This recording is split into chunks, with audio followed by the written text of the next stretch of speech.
All right, can I get everybody's attention? We are ready to start. One of the things that's fantastic is here at RJ's, you can have food and drink while you're here, which is great. It's bar service. Buy more stuff. They're super nice here. Buy stuff, take it home with you, get carry out when you leave, because they're very nice to us to let us do this. And I love, this is like the third candidate forum we have had here. I love doing it because we get, because it's great to do it in a place where people walk by and see that this is going on, not hidden away somewhere. And I know there's also I don't know about for Clerk of Courts, but there's a Chamber of Commerce candidate forum. So we've gone in Claremont County, we're making, I think, incredible strides towards having more candidate forums and voter education. So thank you for coming, and thanks to RJ's for letting us do it here. Okay? So before we get going, though, I'm going to ask everybody, even though we're in this place, to stand. And regardless of what we talk about here tonight or the disagreements, we have to remember we're all united by a common bond, is that we are Americans. So let's say the Pledge of Allegiance together. Chip, why don't you lead us? Go ahead, just go ahead. He won't do it. I pledge allegiance to the flag of the United States of America and to the republic for which it stands, one nation, under God, indivisible, with liberty and justice for all. All right. So these are basically the very simple rules that we're giving out. The audience will write down questions and submit. You've done that. Questions will be organized by topic. Candidates will draw for order of opening and closing statements. They'll have 2-minute introductions. Chip Hart's going to moderate asking of all questions. 1-minute answers. And the order of answers will rotate on the questions and who goes first. No rebuttals, and then 2 minutes of closing statements.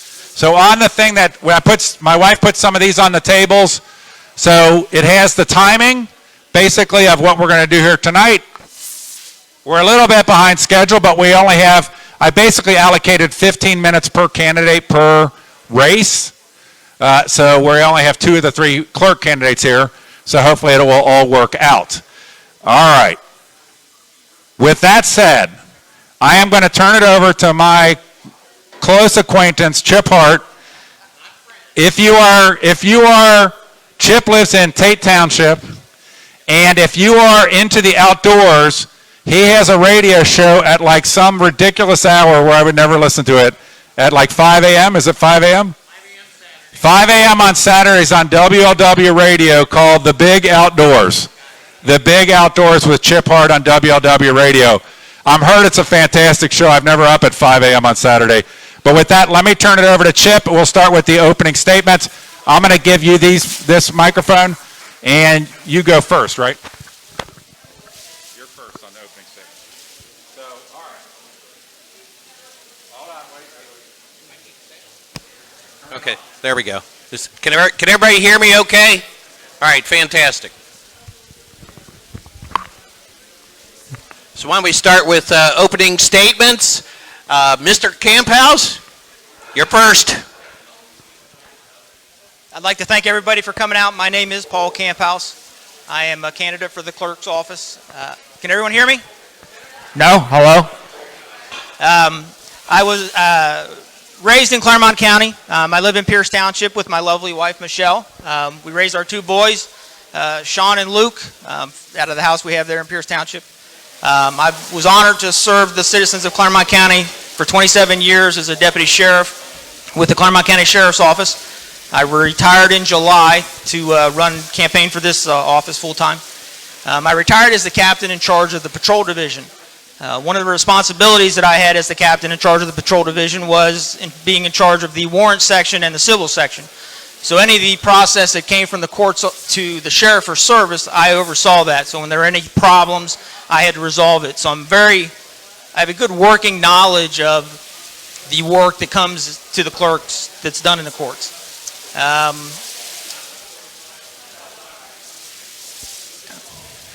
Drawing a blank.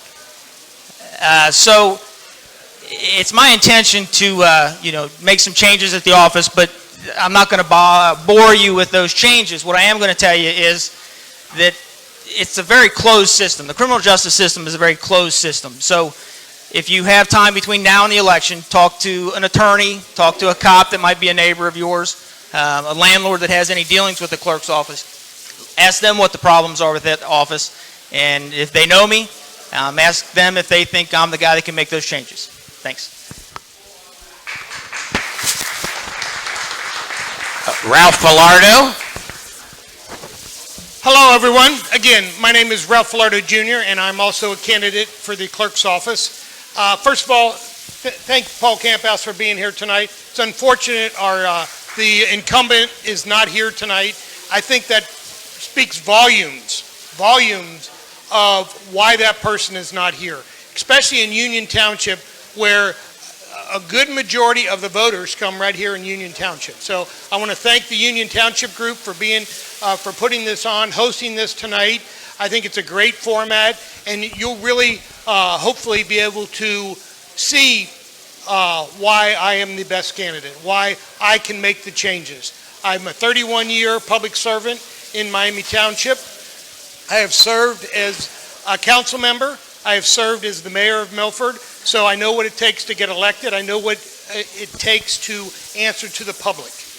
I have also have the private sector experience of running a very large water park up in the Mason area for years.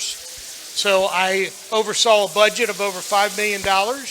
I oversaw 500 seasonal employees. I had 300,000 guests who would come in. So I understand what it's like to be responsive to the public. And this office is in need of change. I will agree 100% all night long. You'll hear some of that same message. What I bring to that office is not just some institutional knowledge about getting elected, running an office, being responsive to the citizens, but also what it takes to change. A fresh, outside look in that office is what's needed. As we go through tonight, you'll hear many stories about what's going on in that office, or really what's not going on in that office, and how you as residents are not being served. So thank you. Look forward to tonight.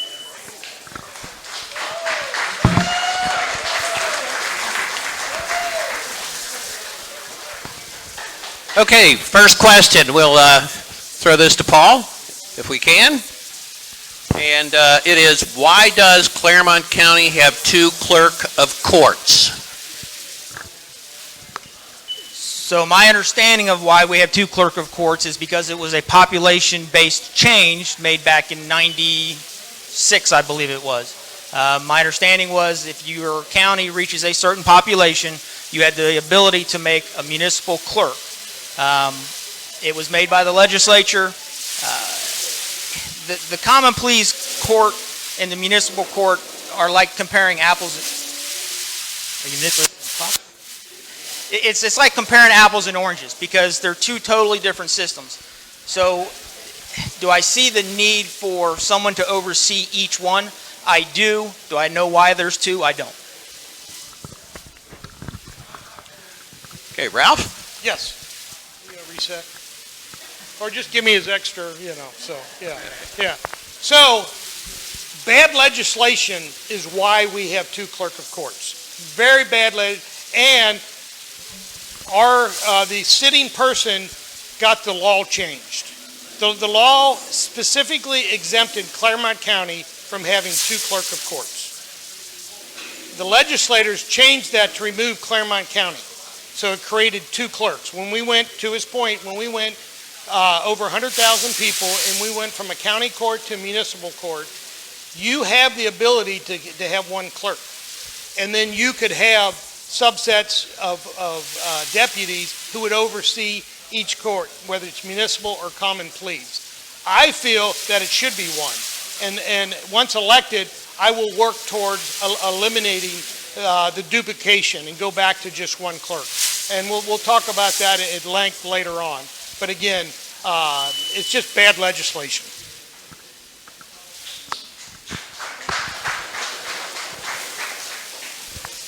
Next question. And we'll go back to Paul, so we'll just kind of Or do you, Yeah, I think I go first now. you go first now? Is that how you would like it? yeah, Okay, yeah. great, okay. All right, so what would be the number one most important thing you would contribute to this position? Is modernization. It's actually three things: modernization, accessibility, and accountability. Modernization being the first thing that comes on. I think Paul and I should probably run for every office in Claremont County, because the changes that have happened since he and I got in this race are amazing. It's amazing. You all have benefited from the fact that he and I are in this race, because the incumbent has been asleep on the job.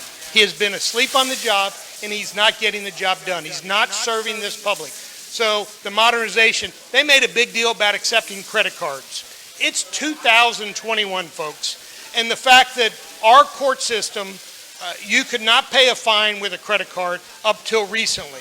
And they tout that as modernization. That should have been done years ago. That should have been done years ago. So once I get in there, there are so many other processes that can be updated. The management systems that are not up to date. So things of that nature is what I'm going to change. Paul? So I think my biggest strength is going to be the knowledge of the way the county works. As the command staff member at the sheriff's office, I know all of the players. I know, the restrictions that are going to be put on my ability to make certain changes. Putting something out for bid it could take 6 months, and then you get to the part where you put it out for bid and it gets rejected because somebody put the date wrong somewhere. So I understand how that county government is going to slowly change and slowly move the changes that are needed there. Might as well stay where you are, Paul. How about that? Okay. Seconds left. Why is it important to you to have this position? Say that again. Why is it important to you to have this position? So for me, the first responders aren't the problem with the criminal justice system. The men and women that are putting the uniform on are out there doing a good job for everyone. Where the criminal justice system is lacking is on the back end. So, and I'm not trying to bash our current court system. This is a big picture here. Prosecutors are not being tough on criminals. Judges are wanting to legislate from the bench. So when I realized that my career as a first responder was over, or coming to a close, I wanted to affect change somewhere else. This position came up at the right time, and I think it's the best place that I can make an impact on the criminal justice system in Claremont County. Ralph? Can you just repeat the question? Sure can. Why is it important to you to have this position? It's important to me. Go back a year and a half ago when I really realized what was going on in the clerk's office, what wasn't going on in the clerk's office. And I'm a strong believer in better government. I'm a strong believer in smaller government and efficient government and being responsive to the citizens of Claremont County and serving their needs of Claremont County. That's why it's important to me. I feel that I bring a skill set that is going to improve the customer service, improve the efficiency, improve the interdepartmental cooperation of all the systems that are going on. I know it takes time, but I am that right person. I am that person that can affect change. I am that person that I'm not beholden to anyone. I answer to the public. I heard people say that seat belongs to so-and-so. That seat belongs to the public.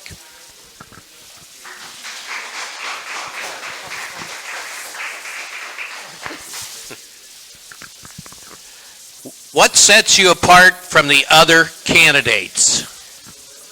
What sets me apart from the other candidates is the fact that I bring both public service and being an elected official in the past. I'm the only one who has been out and also have the private sector experience. The experience of dealing with the public on a private sector, being responsible for the budgets, hiring, overseeing a large number of people, but also have that institutional knowledge of serving on city council, serving as the mayor, overseeing taxpayers' money. a budget of about $12 million in the city of Milford, that during a time when the last economic downturn was forecasted, we never raised taxes. We balanced our budget. We didn't cut services. We did a better, more efficient job. Those are the type of skill sets that I have that I will bring to the clerk's office. Paul, what sets you apart from the other candidates? So, Mr. Rudd's been the clerk his entire career that I know of in the clerk's office. I've been on the receiving end of the service that's been provided by that office. I was a night shift road supervisor.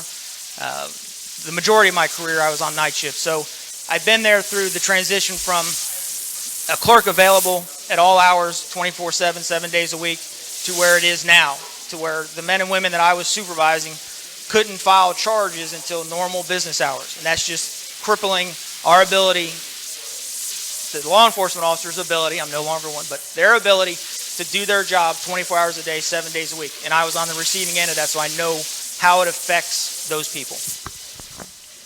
Thank you. Next question. What experience do you have managing people or staff? So,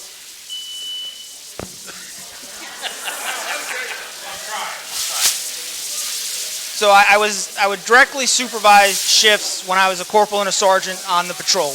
Then when I got promoted to the administrative captain, I was in charge of the support staff, which is 9 or 10 clerical staff at the sheriff's office that process the warrants and the civils that I was talking about.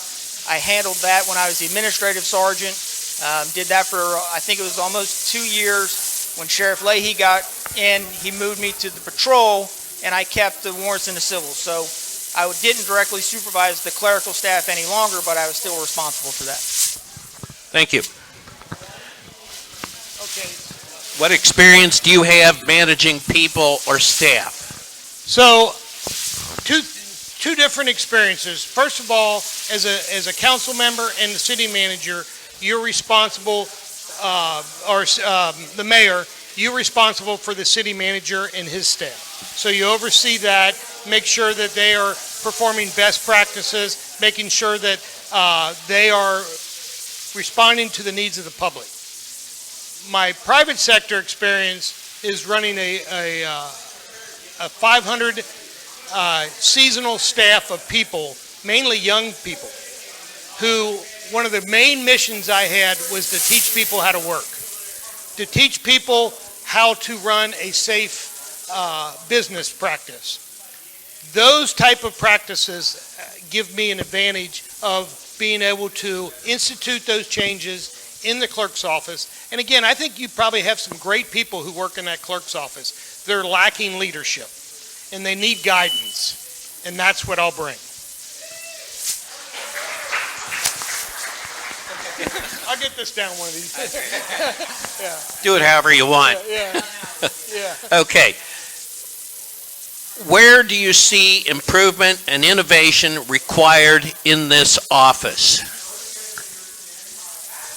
One of the things is what has been trying to take place for years and for whatever reason has not been instituted. And that is the record management system, the ability to pay tickets online, all these things that have miraculously happened over the last 2 to 3 months since we've been in the office. There are a number of things that I'm probably not even aware of yet that can be better done, more efficiently done. So those type of practices of the lawyer portal was closed forever for no good reason. We could go into a whole night's debate on why the lawyer portal was closed for access to the information. You need to be accessible. You need to be accountable. People deserve to be able to get information in a timely manner. So we need to increase that, make sure that it's done legally and by the law, but we need to make sure it's done. Paul, where do you see improvement and innovation required in this office?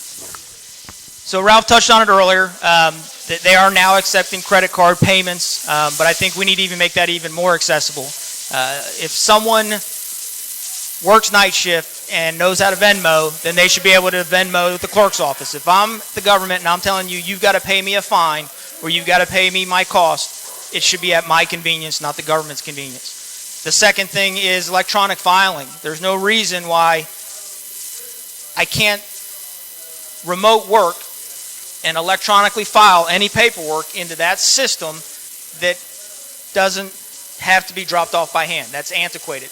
Now there are new ways of searching PDFs and things like that. I'm going to be honest with you, I'm not really a computer genius, but I know there is, so I'll have to research that. All right. Thank you. Stay right with us. What experience do you have managing $1 million budgets?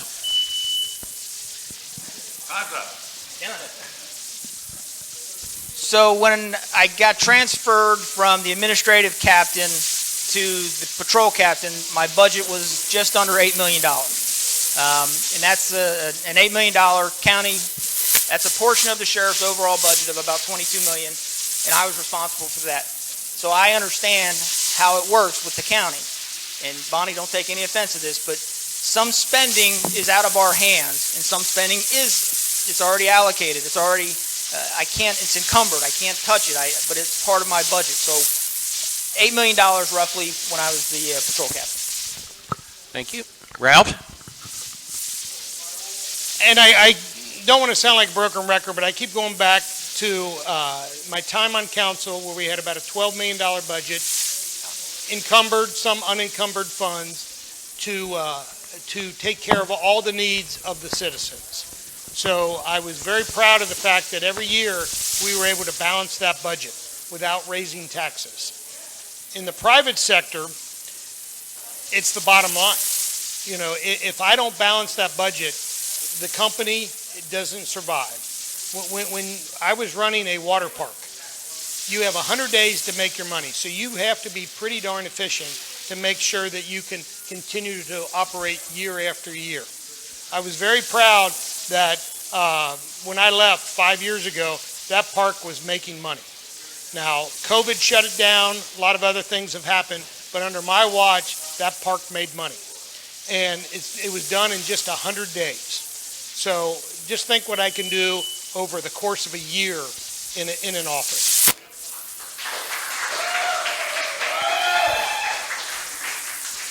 Here's the curveball. Okay, I like curveballs. What is your favorite ice cream? And I'll just add chili. Good. Yeah. I'm serious. It's right here. It's right here. What is your favorite? What is your favorite ice cream? What is my favorite ice cream? I'm a sherbet guy.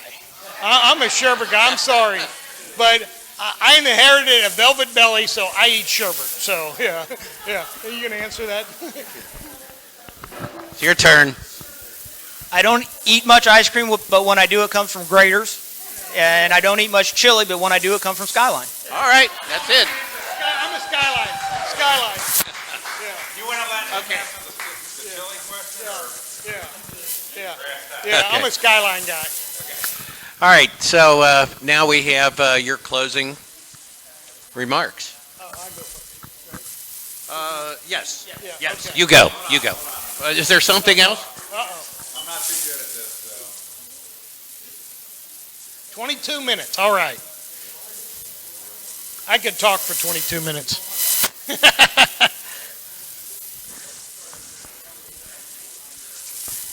All right.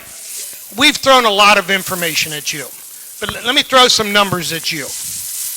The year 2004, that's when the person who sits in that office first took office. 2004.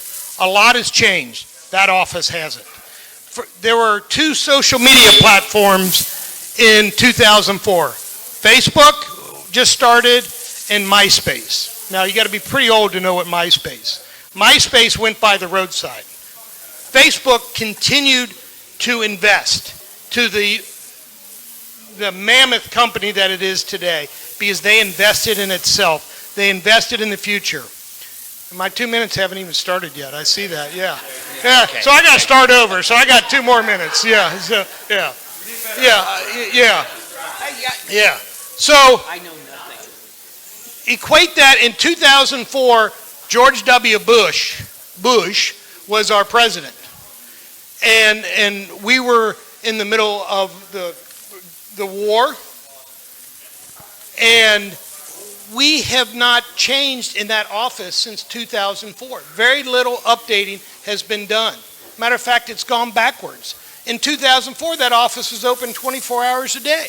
One of the things we haven't talked about yet is the need to make that office more accessible to the needs of the public servants, the police officers, the lawyers, the people who have to use that office after hours. In 2004, it was open 24 hours a day. In 2021, it's open 8 to 4:30. I don't know what kind of business anyone runs here, but to be able to do anything, and especially in the legal world, between the hours of 8 and 4:30, Monday through Friday only, and maybe I understand you can make a phone call and you might get someone to come in, but that is not efficient.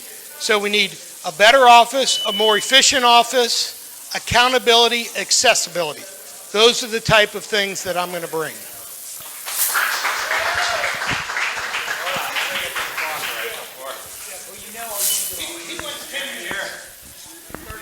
Give him an extra 15 seconds. On your mark, get set, go. Okay, again, thanks to everybody for coming, taking an interest in this race. What this race is asking you to elect a leader for the office, a county-wide office. I think if you look at my resume, you'll see that I've served under 3 sheriffs. I've been competitively promoted 3 separate occasions, to include being promoted to the command staff of one of the largest agencies offices in the county. So, I have a proven leadership skill set that has been recognized by the sheriffs of this county. I know it's a different job, but leadership characteristics are the same wherever you're working. So, again, between now and the election, if you get a chance to talk to someone that's in the criminal justice system, ask them about me and see if they're in agreement that I'm the guy that can make those changes. Thanks. Thank you, gentlemen.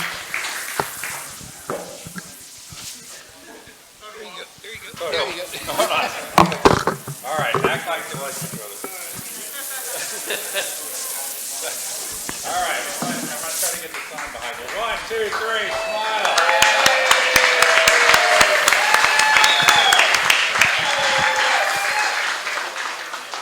Thank you, Mr. Velardo and Mr. Camphouse, for that, and I apologize for any hissing from the speaker. It's also hard to hear back here because the speaker's going out this way, but I think it's better. And when we do the trustee race, see the way I'm holding this microphone? I don't know the secret, but there's no hissing right now, so hold it like I'm holding it. So I think when you do this, or hold it in close, the radio thing. So probably best to hold it like you're on some reality TV show singing, like this. So, all right. So the next thing is school board. So school board, and none of the candidates, there was something else going at the school, what have you, but there's only 3 candidates running for 3 spots. So we don't have any of the school board candidates here.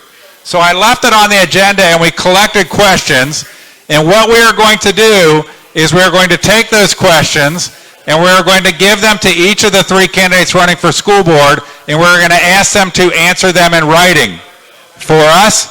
We might also give them the option of doing a video answer to those questions so that people can be informed on school board, which with all the stuff going on with schools, from policies to COVID, there's no more important topic. One of the most unappreciated jobs in government, I think, is school board, because they basically get paid, they get paid by the meeting they go to.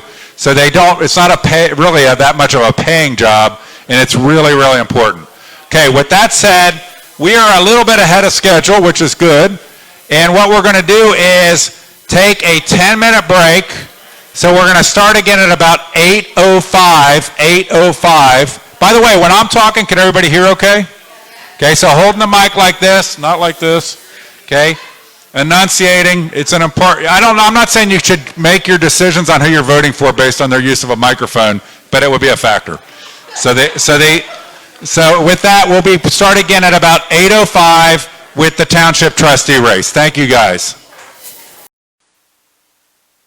All right, can I get the candidates for trustee up here, please?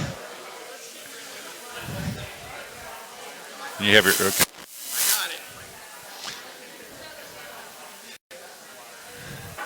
Bob McGee, One Arm John McGraw, Joe Dills, and John Becker.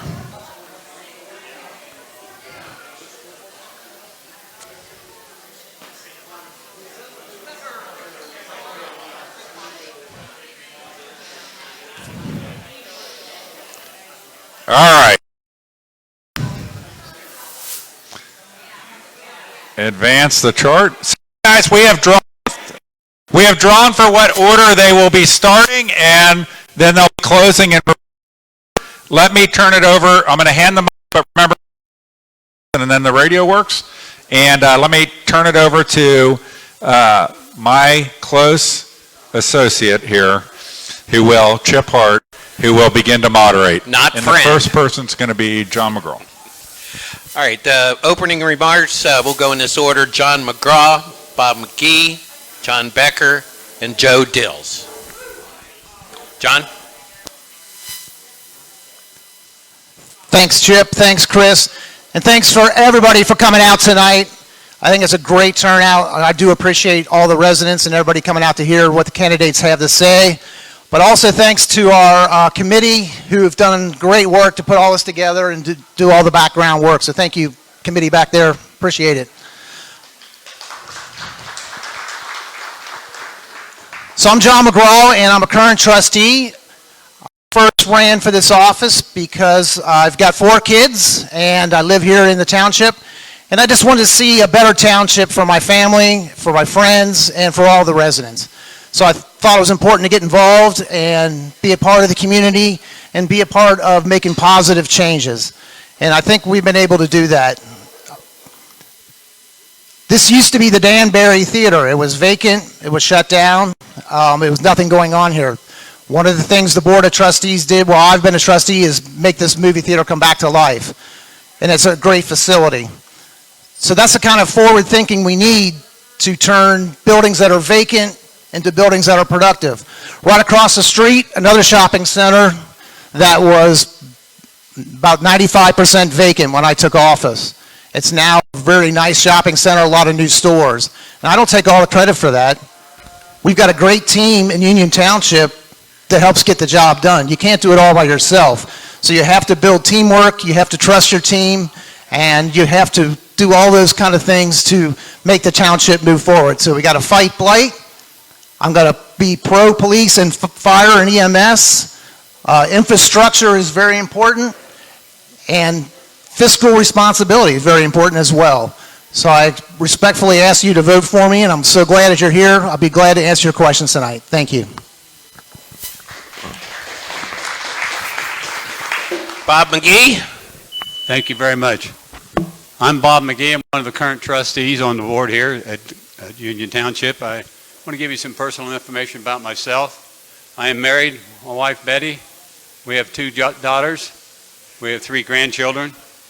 We've lived in the township since 1964.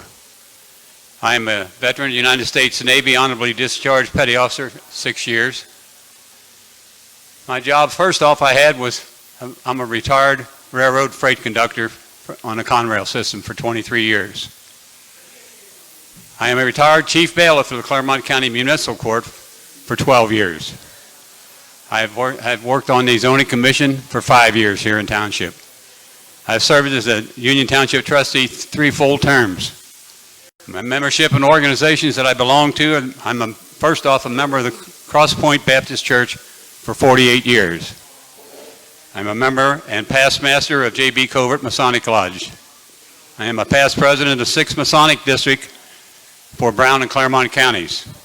I'm a past president of the Union Township Kiwanis Club.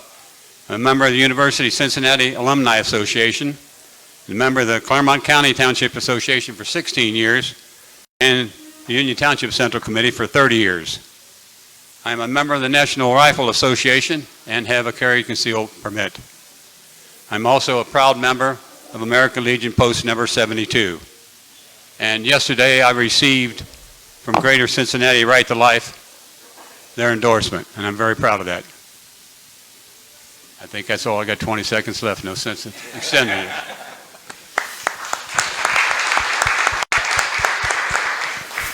John Becker? Hey folks, I'm John Becker. I was your state representative for 8 years. While I was in Columbus, I was widely recognized as one of the most conservative legislators in Columbus. That's because I'm a pro-life, pro-Second Amendment. I'm also a life member of the NRA concealed carry permit. The reason I'm running for trustee, well, there's a lot of reasons. Well, first off, before I get into that, let me just go down my resume real quick. So, I have 30 years in the private sector. Most of that was in doing finance type of work. Being like an accountant, doing reporting, analysis, bean counter type of work. So I'm a finance guy. Do spreadsheet modeling, that sort of thing. I have a Xavier University MBA with an emphasis in taxation. I'm a certified treasury professional. I have a school district treasurer's license, and I am a graduate of the Union Township Citizens Police Academy. So let me get into issues that I'm running on my platform. Number one is smart development, not residential overdevelopment. You know, how many people here are members of the Cincinnati Nature Center? Or been there, right. So how many people remember the Miller Place? The Miller Place, that's right. So the incumbent trustees wanted to do this enormous development, would have quadrupled the population of the Rumpke Road subdivision, which was an environmental threat to the Cincinnati Nature Center. And so the residents all teamed up. We pulled our resources. I was one of them who chipped in financially and teamed up with the Cincinnati Nature Center. And the trustees used our money to try to defeat us, and we defeated them. It was a great victory for the people. Is that right, Rumpke Road people? With that, also, we have a debt issue in Union Township. Nearly 40% of all of the expenses goes to debt maintenance. And now my time has expired. Joe Dills? Thank you all for coming out tonight, and it means a lot you spending your Tuesday evening out here with us. And I'm sure that there's nothing else better that you'd like to be doing on a Tuesday night than hanging out and talking with a bunch of politicians. My name is Joe Dills, and I'm running as your Republican candidate for Union Township trustee. Married to my wife, Nakia. She's actually here tonight, and I feel like we're doing this together. So, but we got 3 kiddos, a 12-year-old daughter, 6-year-old daughter, and a 3-year-old son. And that brings me to this point, is the decisions that I make as your next trustee is not just for you and I today, it's for my kids tomorrow and their future, and your kids and their and your grandkids' future. And so anytime that I make a decision, it's going to be with them in the back of my mind as well, of what's best for them. I am an Air Force veteran. I'm actively serving in the reserves at Wright-Patterson Air Force Base. And, you know, the military, it's an honor and a privilege to wear that uniform. And they instill leadership. It's mission first, integrity first mentality. And so it's my part of way of giving back to my country, which I still believe there's a lot of patriotism in here, and it's not dead. So I'll say this, the most public official could have, which is a great honor to serve your people, is to listen.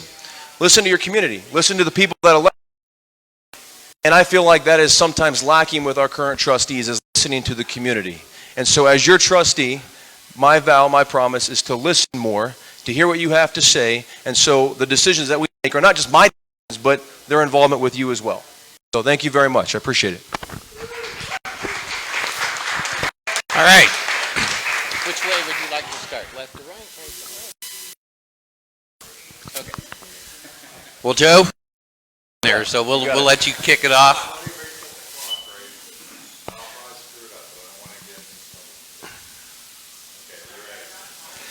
All right. It's kind of a 2-part question. What are the top 2 things going well in Union Township, and what 2 things do you think are the top priorities to address or change? Yeah, well said. So what are the top two, and what are the two that need change? They kind of go hand in hand. Our development is phenomenal, right? We got a lot of development here in Union Township, Eastgate area, right? I think we would all agree with that. However, the issue with that is we have all this development, but it's a little bit too much overdevelopment. There needs to be a fine balance with that. You see, I live in Claremont County, in Union Township. I like my green space. I like having nice residential areas. And so when you have too much development, that becomes a problem. But it brings me to the next question is all this development, but yet last year we had 2 tax increases. 2. How is that possible with all this development? Where's all that money going? And see, that needs to be audited and that needs to be taken care of. So I agree with development, but it needs to be smart development. John? So the question was two things that are good and 2 things that are bad? Yes. Okay. Okay, so yeah, a couple of good things, and there's a lot of good things to find about Union Township, certainly are. You know, look around. You know, these used to be blighted buildings. You know, the whole shopping center across from Jungle Gyms. You know, when I first moved out here in 1985, Biggs was new. So yeah, there's been a lot of great development. I would say the commercial development is great, and what we're doing with the roads. A lot of really good road improvements, especially along 32. Does anybody remember when Glennesty Withensville Road was a cow path before Myers was built along there? Back in the mid-1980s when I moved in here, it's where it was. So things that I think need to be improved. Yeah, I talked about the issue of residential overdevelopment. That's a concern of mine. And I started to talk about debt. So the problem with the debt is, so first off, nearly 40% of all of the expenses of the township go to pay debt. A lot of that debt is simply rolled over. They're short-term notes that get rolled over annually. Well, those notes are susceptible to changes in interest rates, and we're going to see interest rates increasing, which is going to increase the taxpayers. Okay, Bob? Question again, please. Question, what are the top 2 things going well in Union Township, and what 2 things do you think are priorities to change or address? All right, sir. Well, look around Union Township and see how it has moved forward, and it's still moving forward. We have retained Holman Motors, Weilers, Beachmont Ford, TQL, and its expansion, a business that made $16 billion last year. Hamilton Safe is now coming on board, bringing us 300 employees. Crossroads Church, right down the road here, bringing on 3,000 to 4,000 people coming into the community to use these many eateries and so on and so forth down through here, and contributing to the business factor here. We also appeal to the people about the matters before them, and constantly do that. We have a letter from Treasurer Sprague. It says great interest rates that we have accumulated here in the monies that you're talking about, Mr. Becker. I'll show you the letter. John McGraw? All right, 2 things that are going great. How about our new schools? Because of the actions of the trustee, we were able to build a brand new high school, which led to getting credits to build a new Willowville, a new Summerside, renovate Clough. Before, we would try to bring in new development, and they would say, well, what about your school system? The trustees took action, we worked with the school board, and we got the schools done. That's a great thing.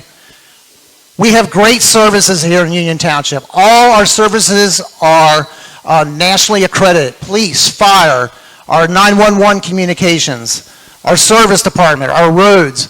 Those guys, all our employees do a great job, so I'm really proud of all the employees that work for Union Township. Some things that need work, the mall. The mall needs to be reimagined and redone. It's not going to be it can't just be a mall anymore. Malls don't work. That model went away. But the mall did a lot for a long, long time. So 40 years of jobs and a lot of good times at the mall. But now it's time to build a new mall and reimagine it. Okay, John, just stay right where you're at. We're just going to go back and forth. Okay, what strategies or best practices do you see being employed by other townships in Ohio that you think could or should be adopted in Union Township? To be quite honest with you, Union Township's a leader for many other townships. When we did the deal with the schools, I went to the National the state school board meeting, and I had school boards from all over the state coming to me wanting to know how we did it. Other townships have come to us wanting to know how we did it. We have helped, Union Township has helped rewrite some of the TIF and JED laws to make it better for all townships all over the state. So, and quite honestly, Union Township's a leader statewide. A lot of people look to Union Township to see how we do things.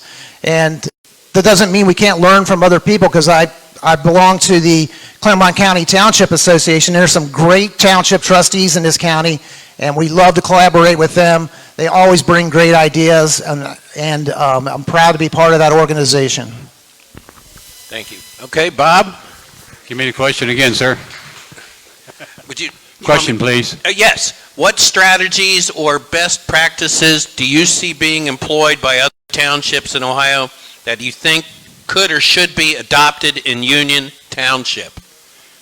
Well, I personally believe that Union Township's the best township in Claremont County, and we don't look to any other townships for leadership. We believe we are the leader in the township area. I don't think that the neighboring townships have anything to compare with what we have in our township.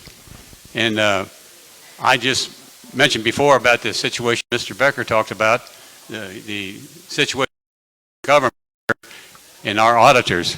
Our auditors have given us clean reports for years. We have also received praises from our state auditor. And like I said, I have a letter from a treasurer about Union Township announced in 221, deal saving thousands of dollars with the new Moody's ratings that we got back. We have an AA2 rating, which is the highest rating that's body in Union Township, Claremont County area. And we're very proud of that situation. We also have, we did. There we go. John?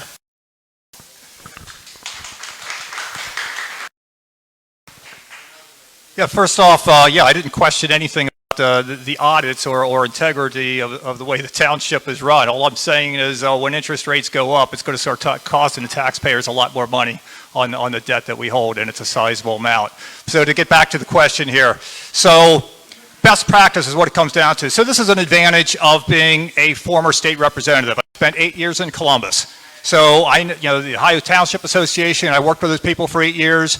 I know who to call in Columbus. I know trustees that are in various parts of the state.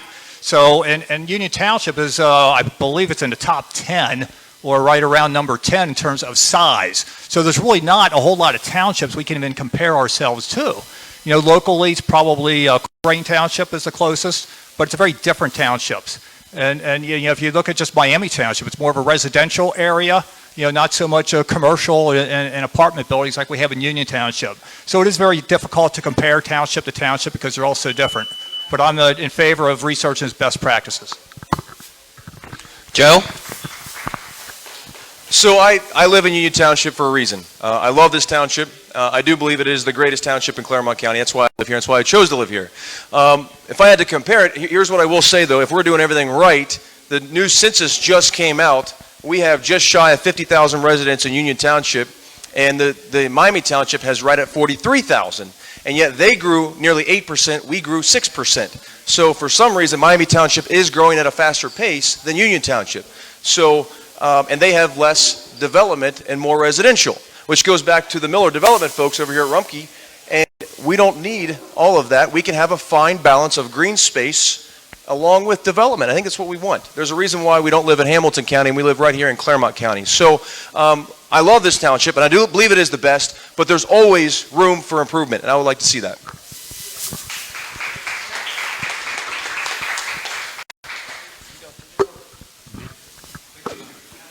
We're going to stick with Joe, right? Yeah.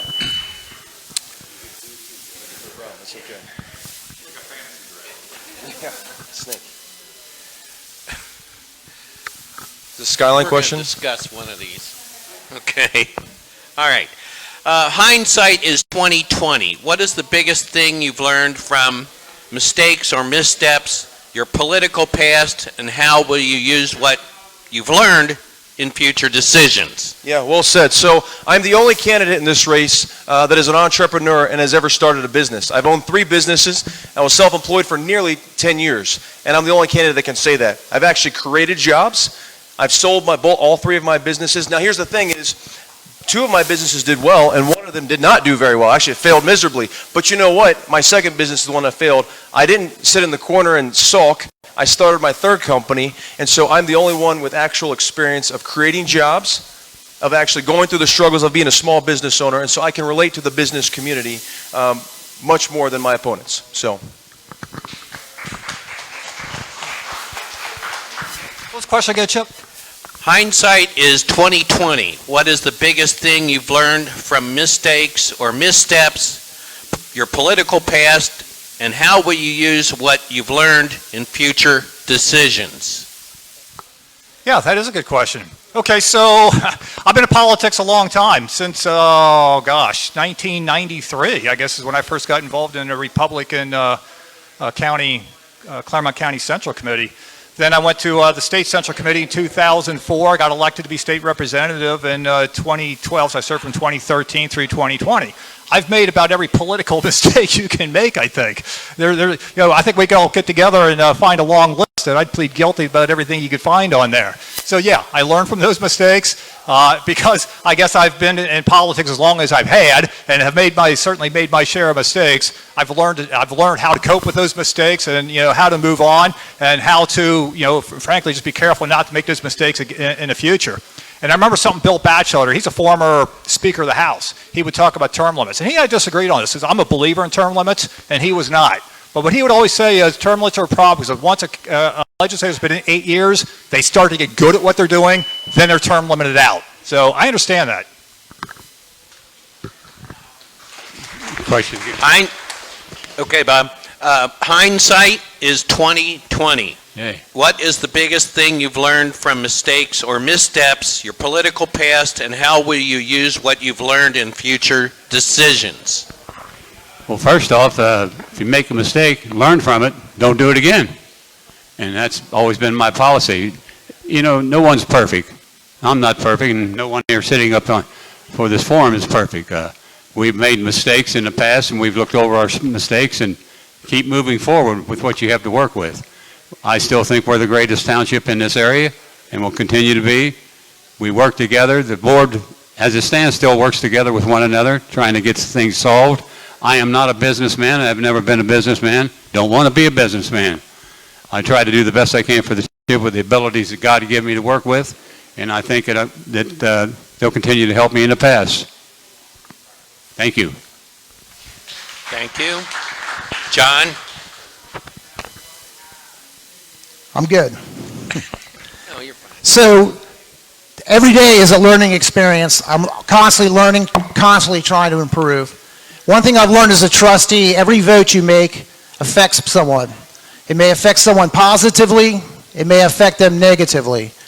And every day you have to weigh out those votes and those decisions, and I try to be better and be more thoughtful and talk to more people to make those decisions better. As far as business experience, Joe, I have a ton of business experience. I been in Columbus and took over a parcel. I had 25 employees. When I left, there was 150. We went from $1 million a year to over $10 million a year out of the Columbus area. So I know how to build business and real dollars and build real jobs. I do that in my private sector jobs. I've been doing it here in Union Township. We've added thousands of jobs since I've been a trustee. Next question. What separates you from your opponents?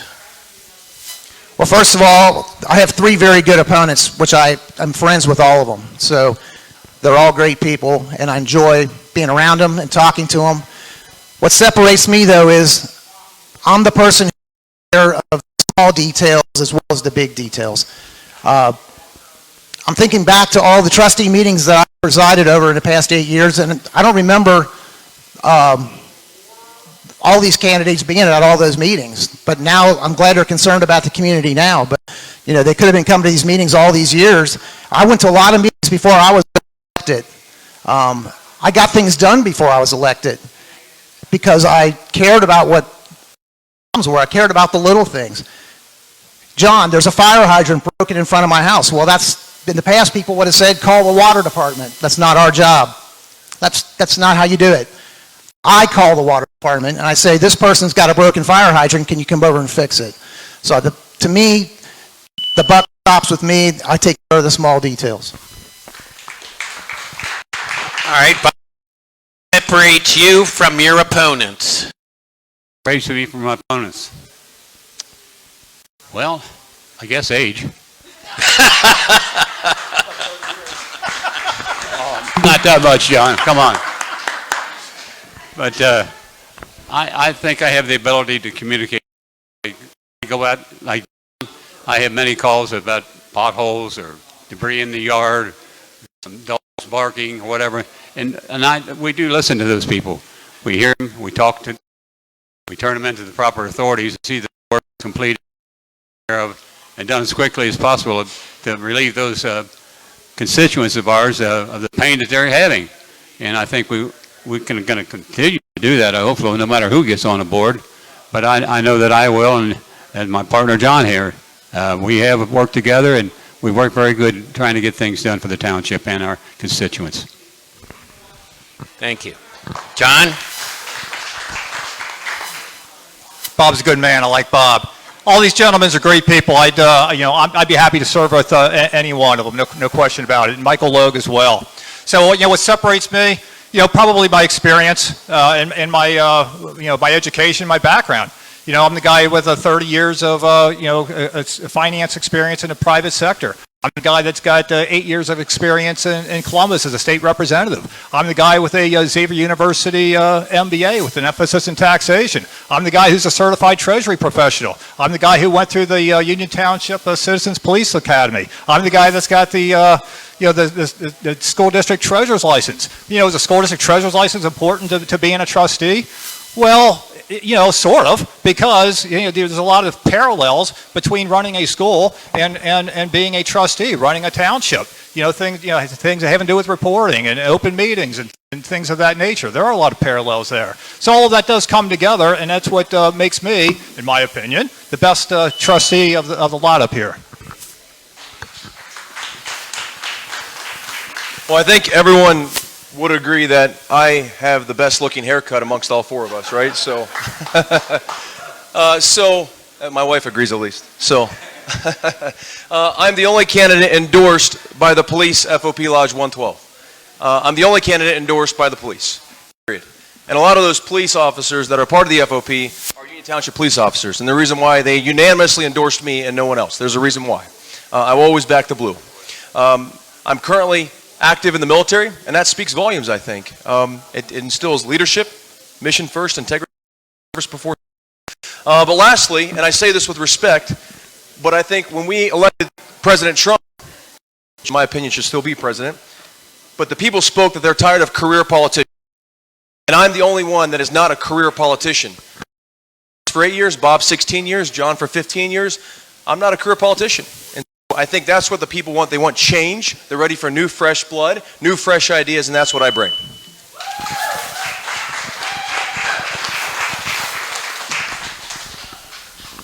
Thank you. I guess as a moderator, if I get a question, whether I like it or not, I still have to ask it. Am I correct? Okay. Yeah, it's a sidebar, so I will ask this question. Are any of you a current double dipper, getting a state pension as well as a government salary?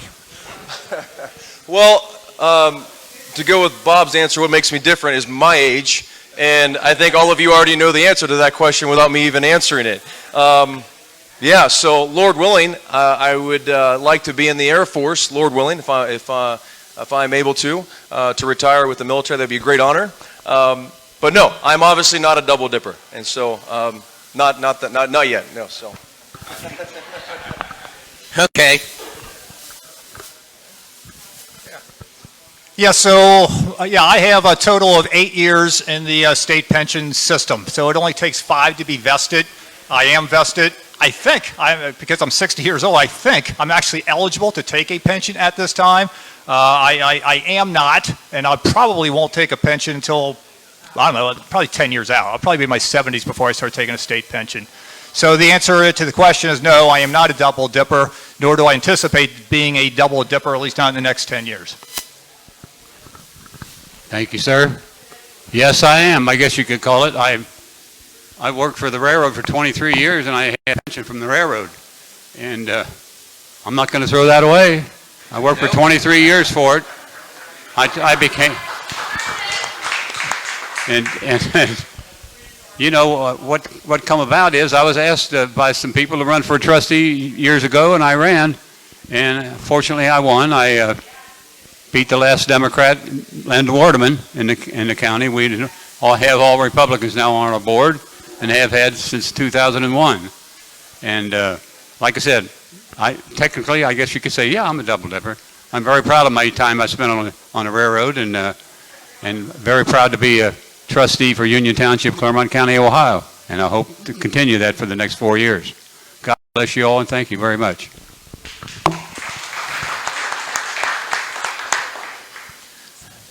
Not only am I not a double dipper, I don't know if I'll ever retire.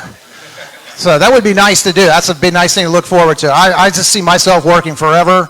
I've been working since I was 12 years old on a paper route. I shoveled snow, and I've been working ever since. I was lucky to get a decent job in high school working in a warehouse. It allowed me to do all the things I wanted to do in high school, and I even worked at the wishing oil. So I'm a proud person. I've worked my entire life, never had unemployment, stopped working. Sit tight. Just another one. All right. Have you previously served as an elected official? If so, have you ever lied or been dishonest to your constituents? Well, I'm a current trustee, and I'm in my second term, so I am a current politician or elected official. Telling the truth is a lot easier to remember than when you lie. That was one of the best pieces of advice I ever got. I always try to be honest. I always try to give people the best information I have at the time. Sometimes the information's wrong, and you go back and correct it as quick as you can. But you always research and don't shoot from the hip. I'd rather tell someone I'll get back to you than make up some answer that's wrong. So often, people who know me know I do a lot of reading, a lot of research to get the correct answers. And sometimes the answer is not what people want to hear. So you have to tell them the truth, and sometimes the truth is not what they want to hear. But I think being honest and upfront and setting expectations is very important. Okay. Got it. Bob, have you previously served as an elected official? If so, have you lied or been dishonest to your constituents? To the best of my ability, I don't believe I have. I remember when I was going to high school, my freshman year of high school, I had to go to a printing class. That teacher made us sit down and write out two things. We had to put the type in by hand back then. He made us do two things. He said, I want you to type up paper, John 3:16. The world that he gave his only begotten Son, that whosoever believeth him shall not perish, but have everlasting life. And also, honesty. See, honesty is still the best policy, even though some people feel they cannot afford the best. And I've always remembered that since the 9th grade. Try to be honest to people. Lying is a terrible thing. You start lying, you have to tell another lie to cover another lie, all down. I've tried to be honest to the constituents of Union Township, Clermont County, and hope to maintain that all through the next 4 years.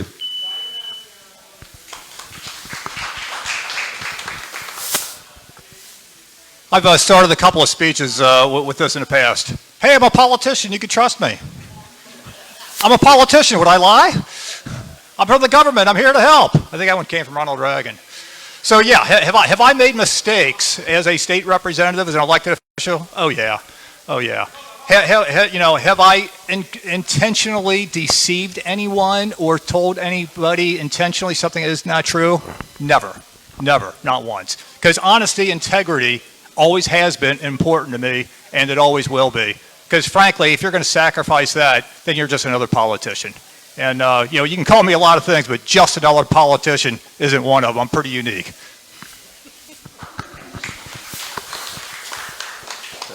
So you all know that I've not been elected to office, but talking about honesty, I've been told by all of the Rumpke Road folks, they were all under the impression that the trustees were not going to pass that zoning. They were all told that. They were all under that impression. They didn't just make that up. They all think that. And yet it was still voted for, and they're all fired up, red hot. And they should be, absolutely. 3,800 signatures. They had to spend over $200,000 and team up with the Nature Center to fight the trustees because they felt they were being dishonest. And so that can't happen again. We need to listen to the people and do what they ask us to do as an elected official. That's exactly what you're supposed to do holding office, is to do the will of the people and what they want. They felt like they were lied to.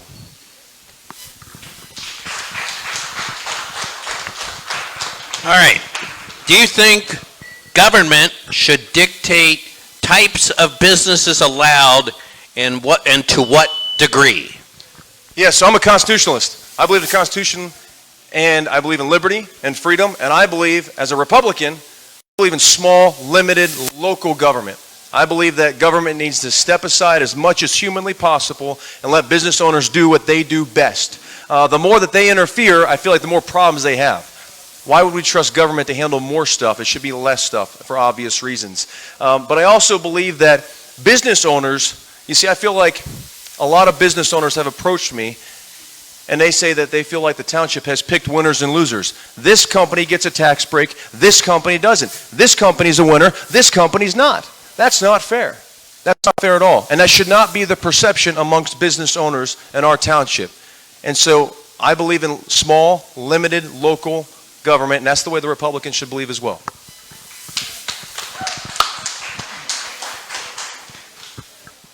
So I think that's what zoning is for, is for the township to control what kind of businesses can go in what kind of locations. I mean, there was a problem for a while in Mount Carmel with a couple of strip joints. I was involved in picketing those and trying to drive them out of Mount Carmel. We eventually succeeded with the help of law enforcement and the trustees at that time. So that was a good thing. So, something else with the zoning. So, as part of this campaign, what I did is I made, this is a true statement, I even kept count, 4,500 phone calls to register voters, Union Township. Yes, 4,500 phone calls. Now, I didn't connect with 4,500 people, but I dialed 4,500 phone numbers, okay? I did connect with a lot of people, and I did hear a lot about zoning. And it was a lot of things were kind of like, hey, I got 2 sheds on my property. I want to put a 3rd shed, and they'd complain about the zoning department, and on and on. So am I a believer in zoning? Yeah. So we do have an appeals process for those types of things to go through and support those considerations. Got it. Bob, do you think government should dictate types of businesses allowed and to what degree? Well, I certainly don't want the businesses that we had before that Mr. Becker was talking about up in Mount Carmel. But I think there should be limited to certain zoning. That's why we have different phases of zoning. And right now, most of the zoning we had is planned development. And it tells us that people are coming before us with a situation, a job, or a building we want to put up. They come before us and tell us what they want. We tell them what is allowed, whether there's curb cuts or this or that. And also about the situation about taxation that Mr. Dills brought up. The township trustees do not govern taxes. We do not have anything to do with setting taxes in Claremont County or in Union Township. They are set by the auditor's office in Claremont County, not by us. We have no determination over whether you're going to be more than the neighbor, or neighbor is less than yours, or his building's bigger than yours, or whatever. John? I'm a believer in limited government and free markets.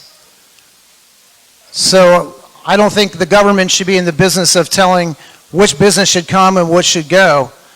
But we can have community standards, and we can track the businesses that we'd like to see come. But I think to demonize, say, the guy who builds a dollar a general store or to demonize someone who's trying to be a tattoo artist is wrong. Everybody has a chance to make their dream come true, to make their business come true, and it's our job as the local government to build the infrastructure and build the system where good businesses want to locate here and where we attract the type of businesses that you see in Union Township now. Quality stores, bring in more quality restaurants, entertainment. That's what people want to see. We can do it in a responsible way, and we can have standards, but at the same time, I believe in freedom. Okay. What would you do to stave overdevelopment? I think a lot of people talk about overdevelopment. When I first ran for trustee, we had hundreds of vacant homes in Union Township. We had a lot of vacant storefronts. We had a lot of vacant property that was for sale. The fact that anybody would talk about overdevelopment means for the past 8 years we've done a hell of a job bringing in new development, bringing in new jobs, over $800 million in new development. So I'm proud of the types of projects we've brought. They brought a lot of revenue to our community. They've done a lot for our schools. They've done a lot. We wouldn't have these road systems we have right now. If the development wasn't happening, the state of Ohio, Claremont County, and the U.S. government aren't going to chip in their part of the road fees. You're seeing all this improvement because of the development we've done. So I think we've done a great job.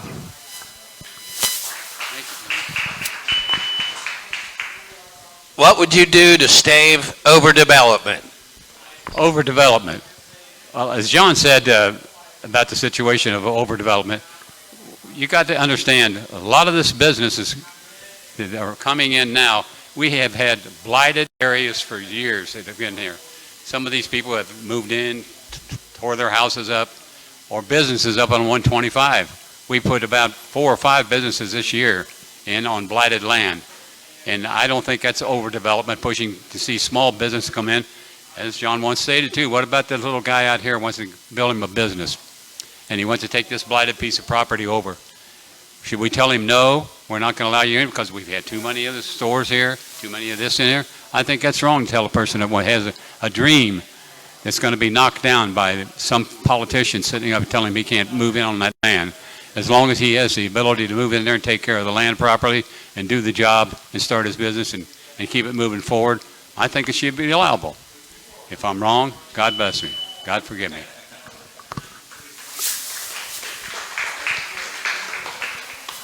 Okay, so overdevelopment, that's in the eyes of the beholder. So, you know, my mind immediately goes to, again, the Rumpke Road, Miller Place situation, which I've already talked about. So, you know, there are, in the commercial sectors of Union Township, there are some buildings that are, you know, just boarded up, or not boarded up, but they're vacant buildings. You know, I would like to see, ideally, those buildings filled before new ones are built. But I am certainly in favor of commercial development. It's the residential overdevelopment, which is what concerns me. And you know, you get apartment buildings. You know, there's apartment buildings. You know, some of these new ones, they look great today. But if you look back, you know, 30, 40 years ago at the apartment buildings that were built then, what do they look like now? Some of them are still pretty nice, but some of them, well, you know, the police can tell you where some of the drug problems are. And yeah, there are issues of crime and drugs in Union Township. You're good. What would I do to stave overdevelopment? Well, first, number one thing is you have to listen to your constituents and voters of what they want, of what, it's their community. They voted you in office. It's what they want. And so are we communicating with that specific area? Are we being transparent with that area? For example, I live in a neighborhood called Chanticleer, and there's getting ready to be a multi-million-dollar apartment complex built right behind my neighborhood. And guess what? Flooding, other issues, sounds, lights, all this stuff, security issues, not a big deal, but none of us got a letter, none of us were informed, and we had no idea. There was no transparency, there was no communication. We didn't know. I knew because I'm involved, but the rest of my neighborhood didn't know. There's no transparency. There's no communication. We didn't know. And that's coming from my neighbors, not myself. And so we have to ask what the voters want. And as far as Rumpke Road, for example, their voices weren't heard. And so how many other communities has that happened to in Union Township that we don't even know about? Well, on the heels of that, what are your thoughts on residential development in the township? Yeah, well said. So I'm for residential development. I am absolutely for residential development. It needs to happen. We need to have new homes built in the community, but it needs to be done wisely. And we also need to do the number one thing I've been talking about all night is listening. We need to listen to what our people want in those specific areas and that live in those areas. And so that's what we need to do is listen. I'm for residential development. It needs to happen. It's going to happen. I understand that. But there's a fine line between the smart approach, and there's overdevelopment, and there's being smart with it. And so I think we need to listen to the people of Union Township making those decisions. John? Single-family homes are becoming fewer as a percentage of the total housing stock in Union Township. That concerns me. What also concerns me is, the apartment buildings and dense housing developments that keep popping up. Now, if people want to live where, they can hear their neighbor's telephone ring, that's up to them. However, you got the other people in the older neighborhoods that now have to live with that. And, and sometimes that's a problem, sometimes it isn't. And that's why we have, open meetings to hear out those complaints and what those problems are. So, I guess what I would like to see is some more beautiful neighborhoods and single-family homes. I'd rather see the emphasis placed on that, bringing that into Union Township, rather than the big, apartment complexes, dollar stores, and tattoo parlors, which we're seeing, sprouting up all over Union Township. It's just a matter of the emphasis of what kind of businesses you want to bring into the community. Well, I'm ready to answer that question, but it seemed very repetitious. We're getting questions that are very repetitious, and I'm going to pass on to Mr. McGraw. I don't feel there's any need to do answering it twice. So we have some great neighborhoods here in Union Township. We're going to continue to have great neighborhoods. People also want new restaurants, and they want better stores, and they want better roads. Well, sometimes you have to have the demographics that attract those better restaurants and those better stores. As people age, they're tired of cutting grass, a lot of people. They want to live in a maintenance-free facility. Maybe they're getting older and they can't cut grass. They're not physically able anymore. They're looking for a patio home. There's a short supply of all these types of housing. Has changed over the years. And I think react to that. Unfortunately, trustees can't dictate the markets. We just have to manage the markets that come to us and make them, make sure they're quality developments, make sure they're quality places that our people will want to can stay in Union Township. Otherwise, they end up leaving Union Township because they can't take care of their home anymore. All right, next question.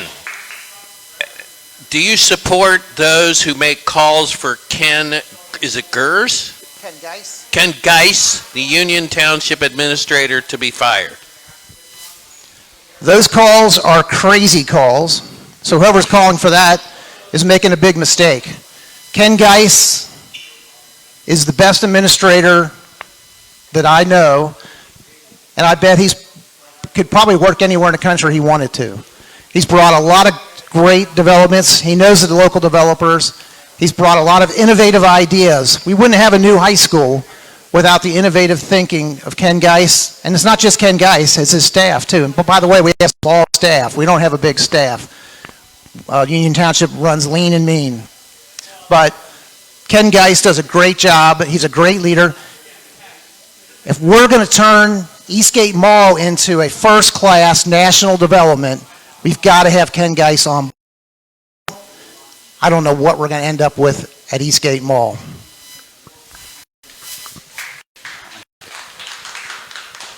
I agree with Mr. McGraw in the situation about Kenneth Geis. I worked with Ken for 16 years.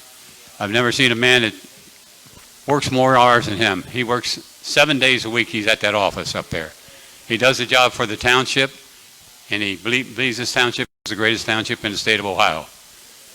And I would just say, according to our administrative staff, I believe that Union Township undoubtedly has the best administrative staff in southwestern Ohio.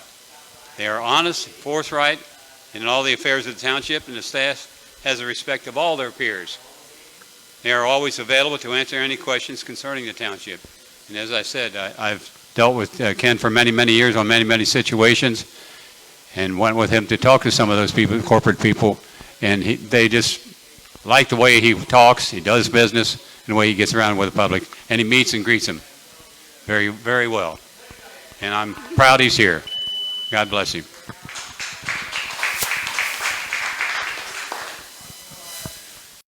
I say the same things publicly as I do privately. At least I don't say anything to the contrary. Let me put it that way. So yeah, I've talked about Ken Geis over the years, and each time I've been very consistent. I refer to Ken Geis as probably one of the smartest guys in Claremont County, if not the. I've said publicly more than once that if it weren't for Ken Geis, Union Township would look like Detroit. Yeah. Now, does Ken Geis need a little tweaking in his priorities and direction? Yeah, I think he needs a little tweaking. But, by and large, I think Ken Geis has been a great township, and I'd be very disappointed if he chose to move on. So I'm neutral. I'm not for firing him at all. I haven't had many encounters with Ken Geis. I've only seen him at a couple grand openings and had mutual conversation with him, but that's about it. So I think I need to judge a man's character based off my encounter with him, and I haven't had much encounters with him. I think there's a lot of decisions he's made that I absolutely agree with, and there's a lot of decisions that I don't agree with that he's made. But the thing is I'm running for trustee. I'm not running against Ken Geis, so I'm running for these two seats. But what I will say is Eastgate Mall, I think all of us in this room would agree that has been dying for over 10 years. Why are we just now talking about it? With all due respect, these two guys have been in office for a long time. Why are we just now talking about it? Eastgate Mall should have been taken care of and started to get the conversation rolling, not now. And so, but as far as Ken, I'm neutral on that. Yeah. Sit tight. What is your vision for Union Township over the next 10 years? And yes. So I'm sorry. What are the 3 key issues or opportunities? Yeah, so I think I'm most invested with this question because I've got my 3 children that I'm raising here, right here, and they're all still in grade school, 12, 6, and 3. And so the decisions I make now are affecting them directly. And so I take everything to heart with that. But as far as Union Township, I think the congestion, every time, even on a Sunday afternoon, I drive from church, which is out on, my wife's the worship pastor at our church. We drive from one-way church, 132, out to Eastgate, that's where we live at, and we're faced with a lot of traffic. The congestion is too much, and so I think the people in Union Township, they don't want overdevelopment. They want to have a nice green space with a good complementary of development. The congestion on 32, that needs to be cleaned up, and so those are the 2 things that I would really focus on for the future.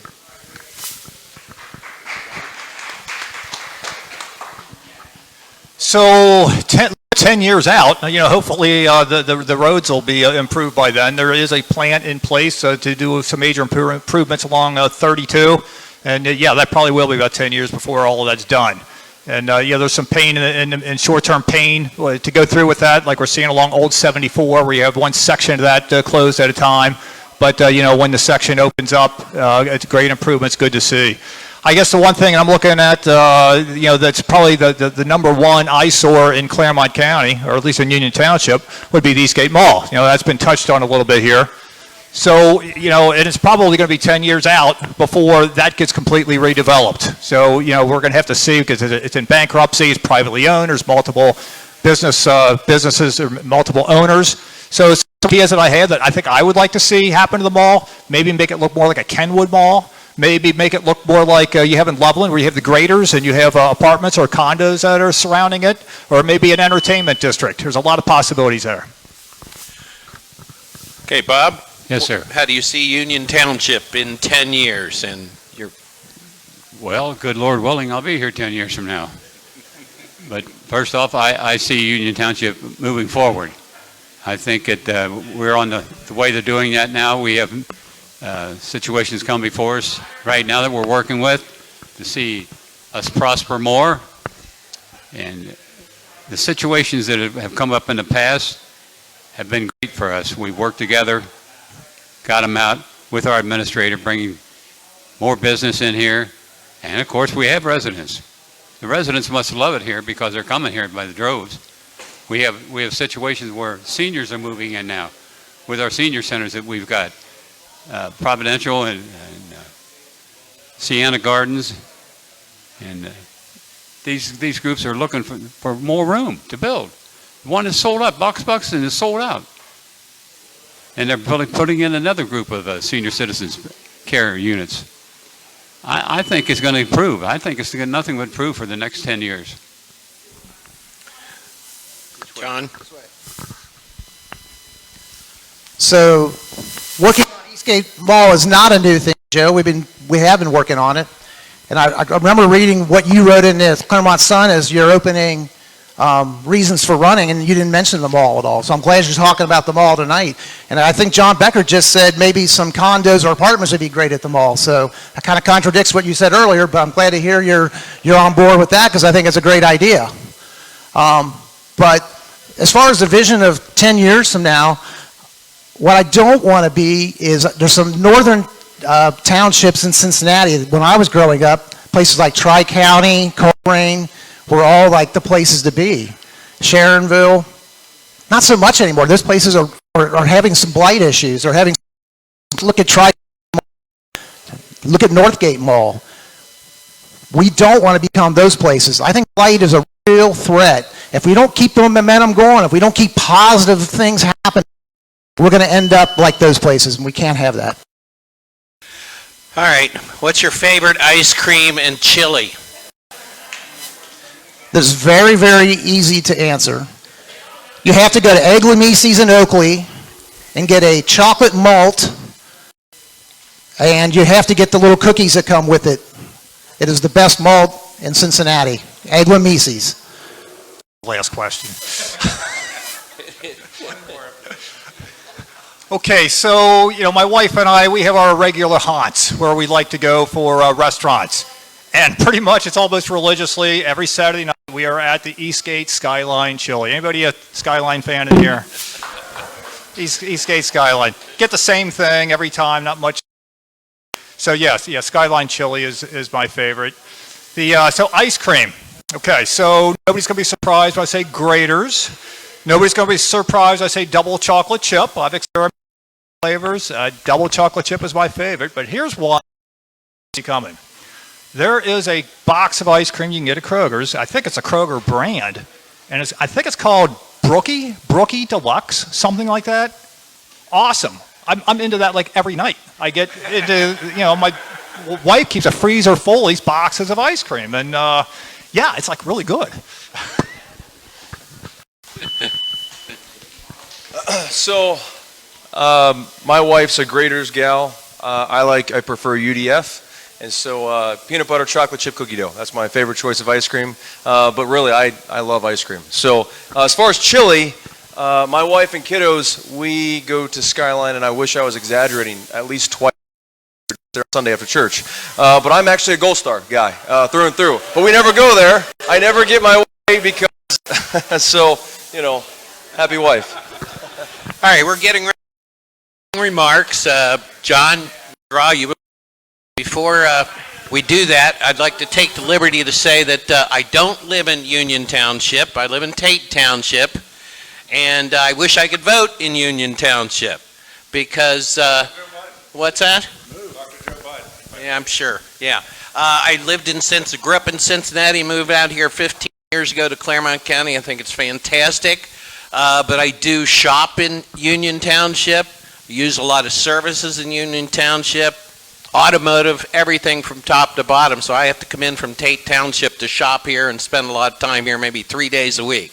So all of your issues are very important to me, even as an outsider in Claremont County. But so anyway, I just thought I'd mention that what happens here is important to a lot of the county.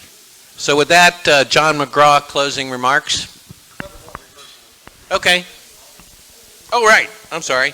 Joe Dills. Okay, sorry. He's right. Chip, thanks for moderating, and the Central Committee for putting this on. And thank you all for coming out tonight. And I will say this, we do all know each other very well. I thought tonight was very respectful, and there was no personal attacks. And so I thought it was all political, and I respect that. And so I'll shake your hand at the end of tonight. Also, I want to say that the election is about a month and a half away. Incredible that it's that close. But I'd be honored to have your vote and your support. And I'll say this, the most important question: who do you want to lead for the future? Who do you trust to make the best, wise decisions on your behalf, being a constituent? And I'd be honored to have your vote. I think there's a new age. There is a new age. We elected President Trump for a reason. We're tired of the career politicians. We want a sense of newness. And I feel like I can fill that void. And so I would be honored to have your vote and your support. Thank you very much. I appreciate it.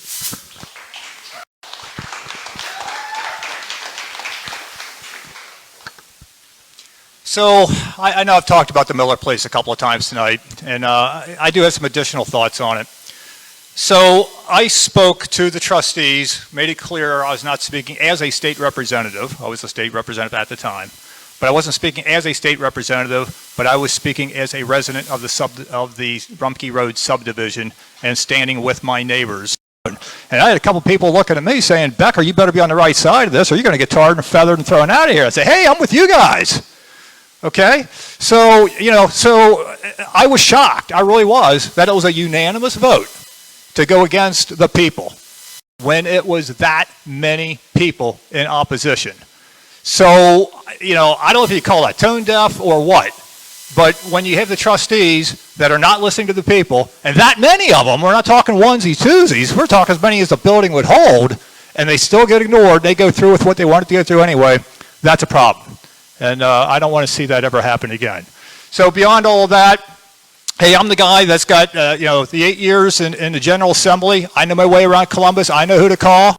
I'm the guy that's got 30 years of business experience, most of it doing finance type of work, accounting type of work. I'm the guy that's got the Xavier University MBA. I got a small tax practice too. Keeps me a little bit busy during tax season.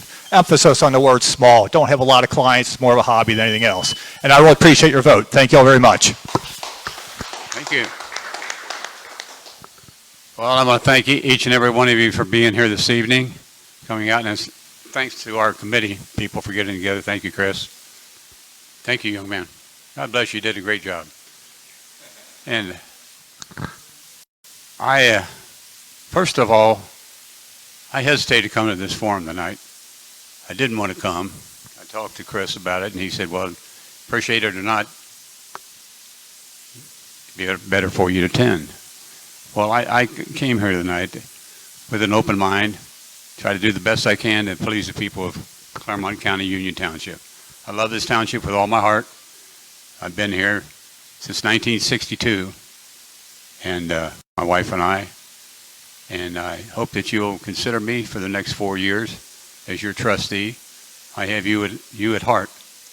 I love doing things for you, talking to you, working with you, and hopefully we'll get the matters done that needs to get done in the next 4 years. And as far as the Rumpke Road people, that matter's been adjudicated and set aside. Let's let it die. Let's quit talking about it. This is ridiculous. We're fighting over something that happened in the past, ladies and gentlemen. Let's put it in the past. I don't care, sir. Well, I'm saying what I have to say from my heart. And I love all you people. I hope you do well. Be careful going home tonight. Travel. God be with each and every one of you. Thank you.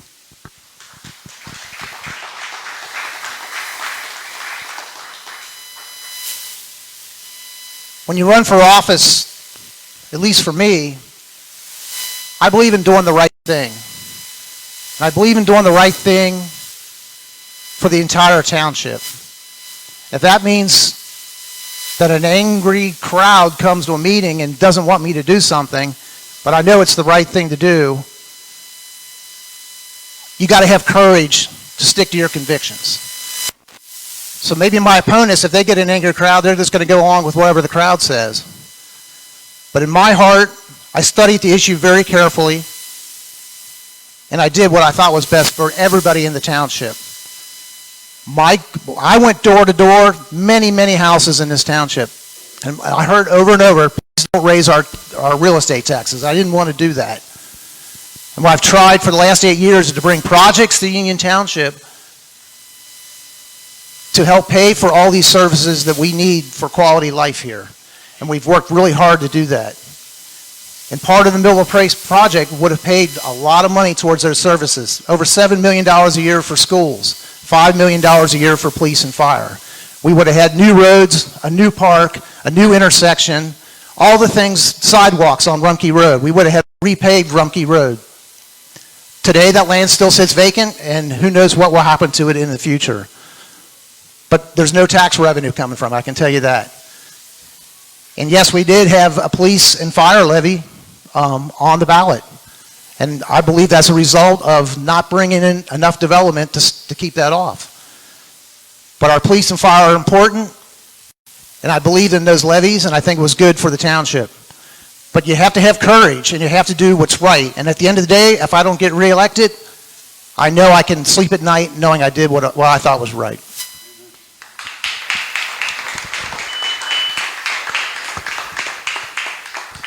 Thank you, gentlemen. All right, so you guys can return to your seats. Thank you all. Oh, let's get the picture of you all liking each other and being best buddies.